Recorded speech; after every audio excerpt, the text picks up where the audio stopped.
میرے عزیز دوستو، میرے بھائیوں اور میری بہنوں، میں آپ کے پاس چند ضروری باتیں لے کر آیا ہوں۔ تو سب سے ضروری بات وہ یہ کہ جو سمجھنے کی ہے وہ یہ کہ ہم اس دنیا میں کیوں آئے ہیں۔ یہ سب سے امپورٹنٹ بات ہے۔ ہم اس دنیا کے اندر آئے ہیں ایک شاندار آخرت بنانے کے لیے۔ ہم اس دنیا میں کیوں آئے ہیں؟ ایک شاندار آخرت بنانے کے لیے۔ جو اس نیت سے دنیا میں زندگی گزارتا ہے، اللہ رب العزت دنیا اس کی خود بناتے ہیں۔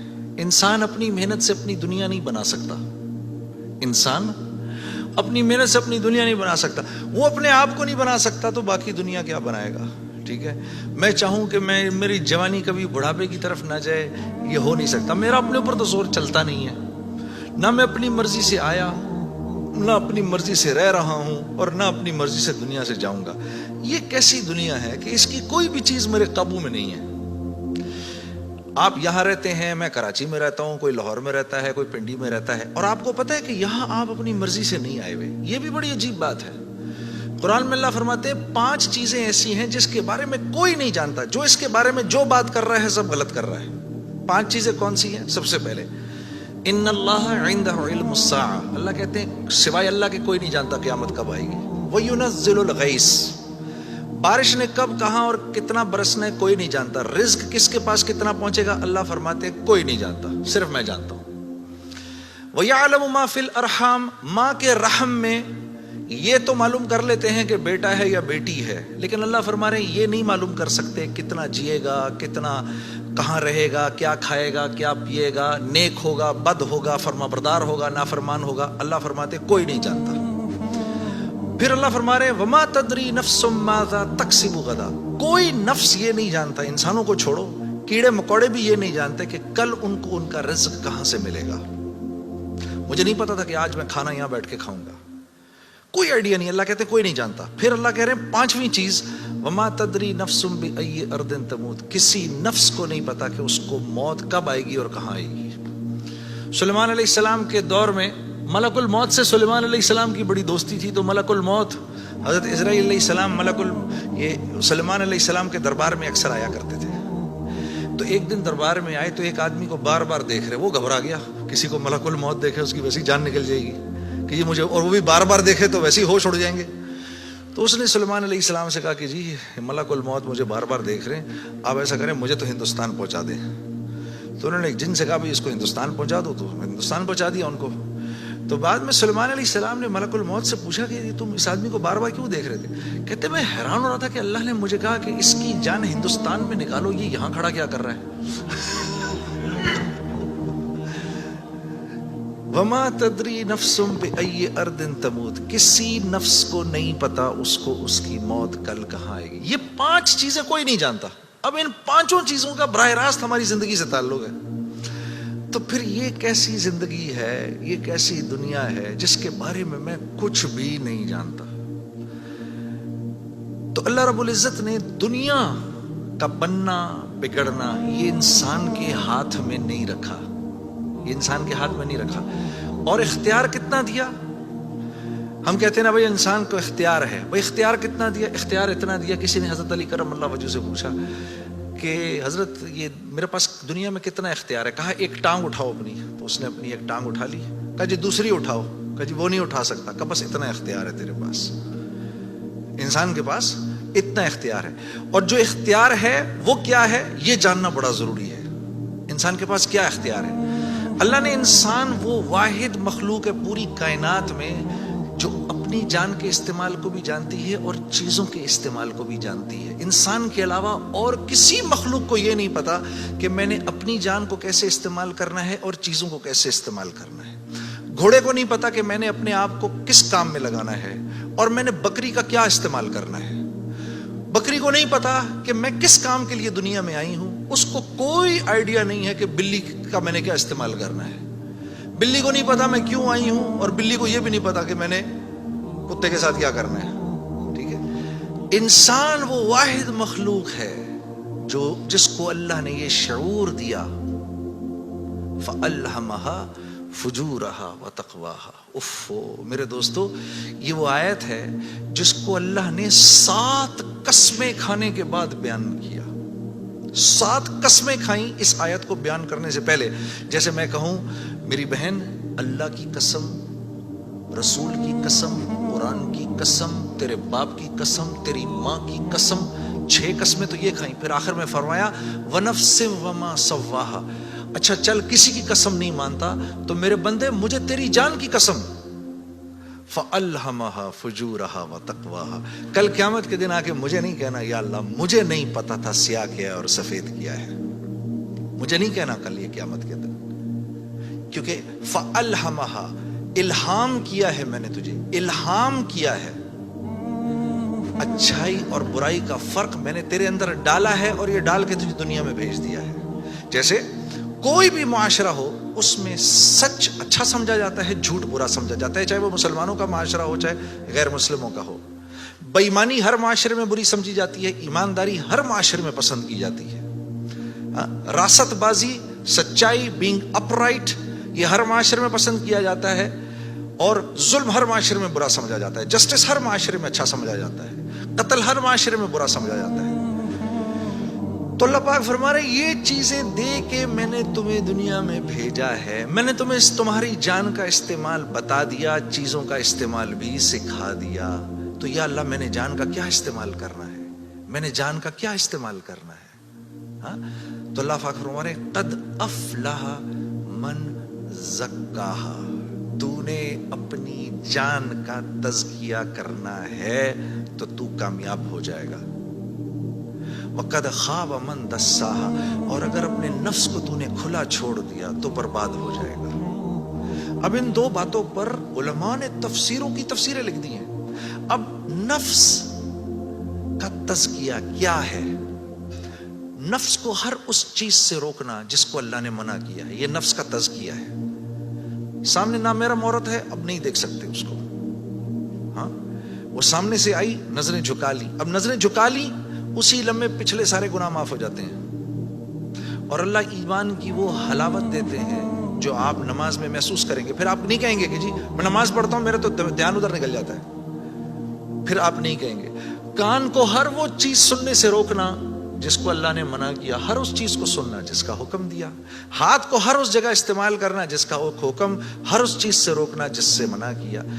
تو نفس کا تزکیہ اللہ فرما رہے ہیں جب تم دیکھ دیکھ کر میری رعایت رکھ کے زندگی گزارو گے تو تم اس دنیا میں کامیاب ہو جاؤ گے. اور تمہیں کامیاب کون کرے گا؟ ہم کریں گے. تم خود کامیاب نہیں ہو سکتے. تو ہاں یہ موت کے بعد ہوگا. فرشتے اعلان کریں گے وَلَكُمْ فِيهَا مَا تَشْتَهِي أَنفُسُكُمْ. اب کیونکہ تم نے دنیا میں تو ویسے کر لیا جیسے اللہ نے چاہا، ٹھیک ہے، اللہ کی رضا پر راضی رہے. تو اب وَلَكُمْ فِيهَا مَا تَشْتَهِي، اب جو کچھ تم چاہ رہے ہو انفسکم وہ پورا ہوگا. کیوں؟ نزلا من غفور الرحیم، کیونکہ تم اب غفور الرحیم کے مہمان بننے والے ہو. تو اب جو چاہو گے پورا ہوگا. اب کہہ لو مجھے اتنے بڑے بڑے گھر چاہیے، مجھے اتنی اتنی بیویاں چاہیے، اتنی اتنی حوریں چاہیے. دنیا کی عورتیں کہہ دیں کہ مجھے اس کی شکل دوبارہ نہیں دیکھنی. ہاں جی میں آ رہا تھا نا ادھر، تو اب میرے سفر میری بیوی تنگ آ گئی تھی. تو مجھے کہنے لگی کہ اب آپ کیا کر رہے ہیں؟ میں نے کہا عائشہ اتنا بڑا کام ہے مجھے جانے دو. تم جنت میں میرے سے 500 سال پہلے نہیں جانا چاہتی؟ تو کہنے لگی وہاں بھی اکیلا ہی بھیجنا. تو پھر مزے ہی مزے ہیں. پھر جو آپ چاہیں گے وہ ہوگا. یہاں پابند کرنا ہے اپنے آپ کو اس دنیا میں، اور پابند کرنا اپنے آپ کو یہ سب سے مشکل کام ہے. یہ سب سے مشکل کام ہے، اپنے آپ کو پابند کرنا. آدمی کو اپنے آپ کو پابند کرنا پڑتا ہے. دنیا میں جس چیز کو حاصل کر رہے ہیں اس کے لیے اپنے آپ کو پابند کرنا ضروری ہے.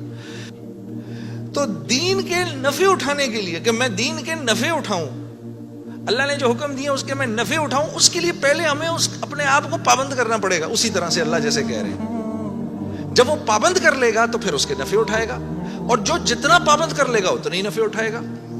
جیسے ایک گز زمین بھی زمین ہے اور پوری دنیا بھی زمین ہے. جس کے پاس ایک گز زمین ہے وہ ایک گز زمین جتنے فائدے اٹھائے گا, جس کے پاس پوری دنیا ہے وہ پوری دنیا کے فائدے اٹھائے گا.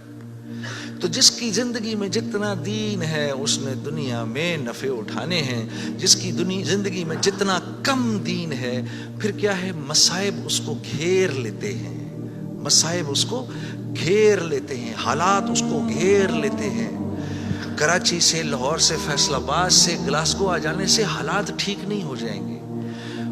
یہ کہیں اللہ کا وعدہ نہیں ہے کہ جگہ تبدیل کرے گا تو تیرے مزے ہو جائیں گے. نہیں, زندگی بدلے گا تو تیری زندگی بدلے گی.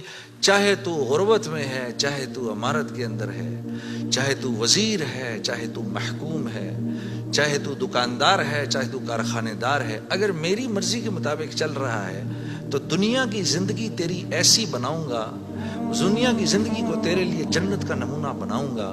اگر میری مرضی کے خلاف تو چلے گا تو تیرے لیے تمام حالات اور تمام کامیابی کے نقشے ہونے کے باوجود تجھے مشکل میں ڈالوں گا. اور میرے عزیز دوستو, یہ ازل سے لے کر آج تک ہو رہا ہے اور آج سے لے کر ابد تک یہی ہوگا. اب آپ لوگ یہاں کیوں آئے؟ کبھی آپ نے سوچا بھئی آپ گلاسگو کیوں آئے؟ آپ گلاسگو کیوں آئے؟ آپ آئے نہیں ہیں. اخرجت للناس, ہم نے لوگوں کے نفع کے لیے تمہیں نکالا ہے, ساری انسانیت. اخرجت للمسلمین, نہیں, مسلمانوں کے نفع کے لیے آپ نہیں آئے یہاں پر. اخرجت للناس, ساری انسانیت کے نفعوں کے لیے میں نے تمہیں تمہارے گھروں سے نکال دیا ہے. یا اللہ ہم نے کیا نفع پہنچانا ہے ان کو؟ تأمرون بالمعروف وتنہون عن المنکر, تم نے اچھائی خود کرنی ہے اور ان کو اچھائی کر کے دکھانی ہے. برائی سے خود بچنا ہے اور برائی سے خود بچ کے ان کو کر کے دکھانا ہے. آپ یہاں اس لیے آئے ہوئے, میں قرآن بتا رہا ہوں آپ کو. وتؤمنون باللہ, جب یہ کرو گے, جب تم ایسا کرو گے پھر میری ذات پہ تمہارا ایمان بنے گا, ورنہ نہیں. تب تم میرے حکموں پر چلو گے. ایمان نہیں بنے گا تو حکموں پر نہیں چلا جاتا, پھر اللہ کے حکموں پر نہیں چل سکتا آدمی. ایمان بنائے بغیر اللہ کو, اللہ تو جانے گا لیکن اللہ کی ذات کے تاثر سے دل خالی رہے گا. تو دل میں ہو اللہ کے غیر کی محبت, اور ہم کہیں کہ اللہ تو بھی آ جا ادھر, ایسا نہیں ہوتا. ایک حیادار عورت ہوتی ہے نا, حیادار عورت, وہ پہلے اپنے شوہر کے دل میں اپنی محبت دیکھتی ہے. وہ پہلے اپنے شوہر کے دل میں اپنی محبت دیکھتی ہے دور سے رہ کر. جب اس کو نظر آ جاتا ہے کہ اس کے دل میں میری محبت ہے, پھر قریب آ کے اپنے شوہر کے سینے سے لگتی ہے. لیکن ایک بے باک عورت تو یہ بھی نہیں دیکھتی کہ یہ شوہر ہے یا کون ہے, ڈائریکٹ چھلانگ مارتی ہے. تو اللہ رب العزت اور نیکی, مثال دے رہا ہوں میں, مثال کے طور پر ایک حیادار عورت کی طرح ہوتے ہیں. وہ پہلے آپ کے دل میں اپنی جگہ دیکھے گا, اللہ پہلے آپ کے دل میں اپنی جگہ دیکھتے ہیں. لیکن اگر اس کے اندر اللہ کے غیر کا تعفن ہے, اسی لیے تو پھر نماز میں دل نہیں لگتا. اچھا پھر نماز میں دل نہیں لگتا, پھر تھوڑی دیر بعد شیطان کہتا ہے بھائی کیا یار ٹائم ویسٹ کر رہا ہے یار, چھوڑ کوئی اور کام کر. ادھر اس نے نماز چھڑائی, ادھر شیطان نے نماز چھڑائی, ادھر آپ اور میں گئے کام سے. ادھر نماز گئی, ادھر ہم گئے, بس چھٹی, اب فارغ. اب فٹ بال کی طرح شیاطین کبھی لات ادھر سے ادھر ماریں گے, کبھی ادھر سے ادھر ماریں گے, کبھی ادھر سے ادھر. برکت بھی گئی, زندگی کی برکت گئی, مال میں برکت گئی. جو فجر کی نماز جان بوجھ کے چھوڑتا ہے اس کے چہرے سے اللہ صلحہ کا نور نکال دیتے ہیں.